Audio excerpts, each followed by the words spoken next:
अस्सलामुअलैकुम। SMTV global के साथ मैं हूं आमना अनफाल। सबसे पहले न्यूज़ हेडलाइंस।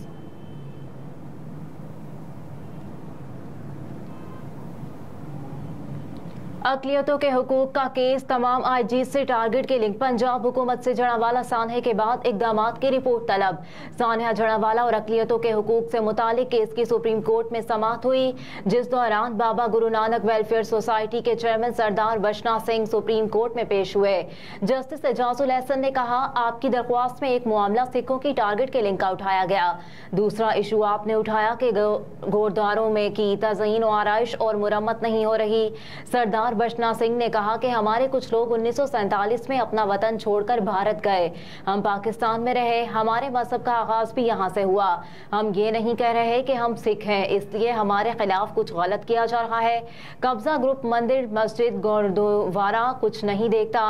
सरदार बशना सिंह ने लाहौर समेत मुल्क भर में गुरुद्वारों की टूट फूट की तफसीलात भी अदालत में पेश की।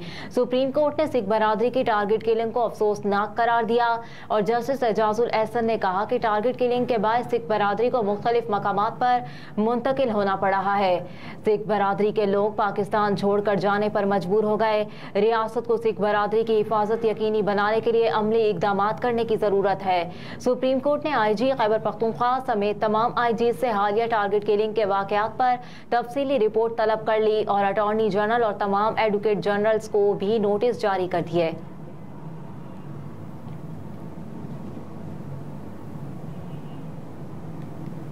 सिंध हुकूमत की सियासत में मुस्लिम लीग नून की एंट्री, मरियम नवाज का दौरा रवा माह मुतवक्के। ज़राए के मुताबिक इस हवाले से नायब सदर मुस्लिम लीग नून मरियम नवाज का रवा माह दौरा सिंध हुई मुतवक्के है और कराची और हैदराबाद के दौरे का शेड्यूल तैयार किया जा रहा है। ज़राए नून लीग के मुताबिक मरियम नवाज के दौरे के दौरान नून लीग सिंध के नए ओहदेदारों का ऐलान मुतवक्के है, जबकि मुस्लिम लीग नून सिंध ने मरियम नवाज के मुजव्वज़ा दौरे से कबल इज्तिमा कारकुनान शुरू कर दिए हैं। ज़राए का ये भी बताना है कि नून लीगी क़यादत हम ख्याल सियासी जमातों के साथ भी सिंध के हवाले से राब्ते कर रही है। मरियम नवाज की लंदन रवानगी से कबल कराची आमद का इम्कान है।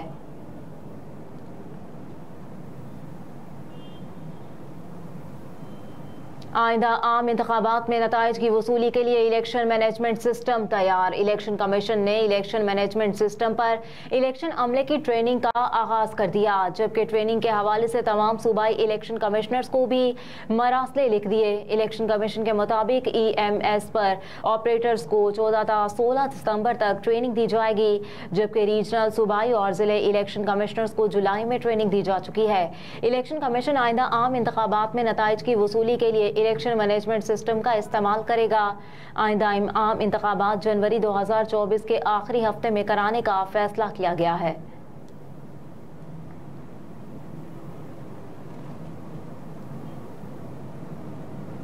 निगरान वज़ीर आज़म की ज़ेर सदारत SIFC इजलास, अस्करी क़यादत शरीक। Special investment facilitation council apex committee के इजलास में वज़राए आला, वफाकी वज़रा, अस्करी क़यादत और दीगर हुकाम शरीक हैं। ज़राए के मुताबिक इजलास में SIFC के हवाले से उमूर पर मुशावरत की जा रही है।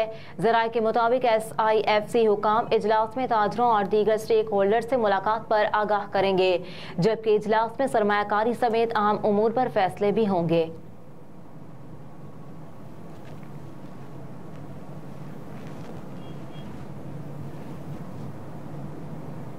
ऑडियो लीक्स कमीशन केस, जजेस पर एतराज़, अदलिया की आज़ादी पर हमले के मुतरादिफ करार। तफसीली फैसला जारी।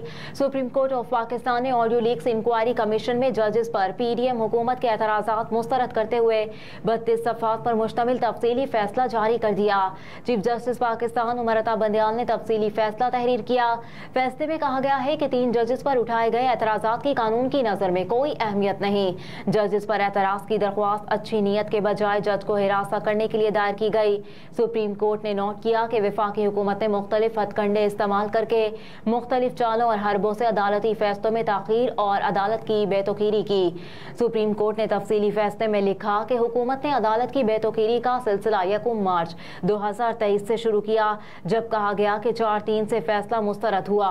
वफाकी हुकूमत 4 अप्रैल के फैसले को चैलेंज करने के बजाय इलेक्शन कमीशन की नजरसानी अपील के पीछे छुप गई।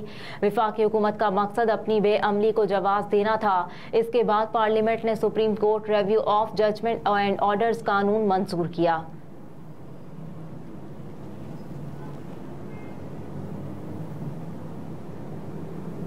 मोहसिन नकवी का म्यू अस्पताल इमरजेंसी ब्लॉक का दौरा, मुख्तलिफ फ्लोर्स का तफसीली मुआयना। वज़ीर आला मोहसिन नकवी ने महकमा तामीरात और मवासलात को इमरजेंसी ब्लॉक की अपग्रेडेशन जल्द मुकम्मल करने का टास्क दे दिया और इमरजेंसी ब्लॉक की अपग्रेडेशन में आला मयार और जदीद सहूलतों की फराहमी के लिए ज़रूरी हिदायत दी। सेक्रेटरी तामीरात और मवासलात ने इमरजेंसी ब्लॉक की अपग्रेडेशन, रीडिंग रूम और कैफेटेरियाज की तामीराती कामों के बारे में वज़ीर आला पंजाब को ब्रीफिंग दी। मोहसिन नकवी ने इमरजेंसी ब्लॉक की वायरिंग को अंडरग्राउंड करने की हिदायत की। वज़ीर आला पंजाब ने इमरजेंसी ब्लॉक में सहमज़दा दीवारों के पायदार हल की हिदायत भी कर दी। वज़ीर आला मोहसिन नकवी ने टीबी वार्ड का भी विजिट किया और इमरजेंसी को शिफ्ट करने के हवाले से इंतजामात का जायजा लिया। मोहसिन नकवी ने बेड्स पर गंदी चादरों को फौरी तौर पर तब्दील करने का हुक्म दिया। मोहसिन नकवी ने ज़ेरे तामीर रीडिंग रूम और कैफेटेरियाज का भी दौरा किया और तामीराती सरगर्मियों का जायजा लिया। वज़ीर आला पंजाब ने रीडिंग रूम में तेज रफ्तार इंटरनेट लगाने की हिदायत की और रीडिंग रूम और कैफेटेरियाज के तामीराती कामों में आला मयार पर इत्मीनान का इजहार किया।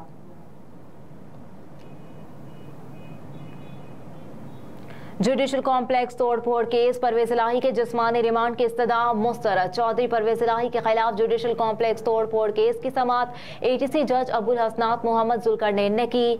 परवेज इलाही को 2 रोज़ा जिस्मानी रिमांड मुकम्मल होने पर इंसदादी दहशतगर्दी अदालत इस्लामाबाद में पेश किया गया। उनकी जानिब से वकला सरदार अब्दुल रज़ाक और अली बुखारी भी पेश हुए। समाअत के आगाज पर पुलिस ने परवेज इलाही के मजीद 10 रोज़ा जिस्मानी रिमांड की इस्तदा कर दी। वकील अब्दुल रज़ाक ने अपने दलाइल में कहा कि 2 दिन पहले इस केस में परवेज इलाही का नाम सामने आया। उनके खिलाफ जारी MPO हाई कोर्ट ने मुअत्तल कर दिया था। परवेज इलाही के वकील ने कहा कि यह मुकदमा मार्च में दर्ज हुआ, तब परवेज इलाही PTI का हिस्सा नहीं थे, जबकि उन्होंने अप्रैल में तहरीक इंसाफ में शमूलियत इख्तियार की और जून से मेरे मुवक्किल केसेस भुगत रहे हैं। वकील सरदार अब्दुल रज़ाक ने अदालत को बताया कि लाहौर हाई कोर्ट ने परवेज इलाही को किसी भी मुकदमे में गिरफ्तार करने से रोका। अदालत का हुक्म हर एंगल को कवर करता है।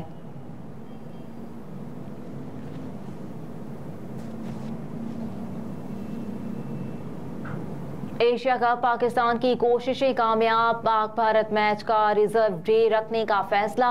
श्रीलंका में शदीद बारिशें जारी हैं और श्रीलंका के महकमा मौसमियात ने आइंदा कुछ रोज तक मजीद बारिशों की पेशगोई कर रखी है, जिसके बायस टूर्नामेंट का फाइनल भी मुतासर होने का खदशा है।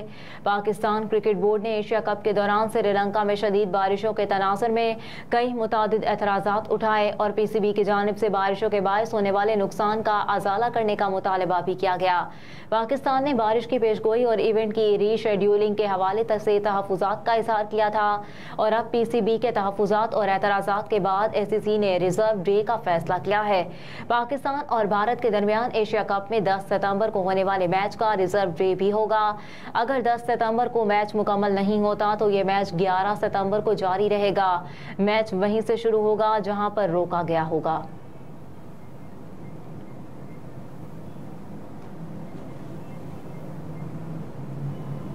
रुपए के मुकाबले में डॉलर को रिवर्स गियर लग गया। कारोबारी हफ्ते के 5वें और आखिरी रोज इंटरबैंक में अमरीकी करेंसी की कीमत में 1 रुपये पे 94 पैसे कमी हुई है, जिसके बाद इंटरबैंक में डॉलर 303 रुपये की सतह पर ट्रेड कर रहा है। इंटरबैंक में डॉलर की कीमत में बुलंद तरीन सतह से 4.10 रुपये की कमी हुई, जबकि इससे कबल गुज़िश्ता कारोबारी दिन के अख्ताम पर इंटरबैंक में डॉलर 304 रुपये 95 पैसे पर बंद हुआ था।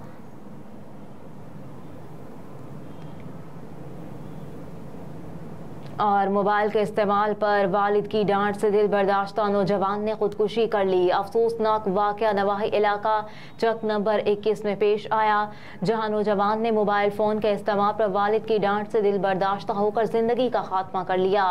वाक़े की इत्तला मिलते ही रेस्क्यू मौके पर पहुंच गई। रेस्क्यू ज़राए ने कहा कि इस नौजवान को अस्पताल पहुँचाया गया, तहम वो जानबर ना हो सका। रेस्क्यू ज़राए का कहना है कि नौजवान 5 बहनों का इकलौता भाई था।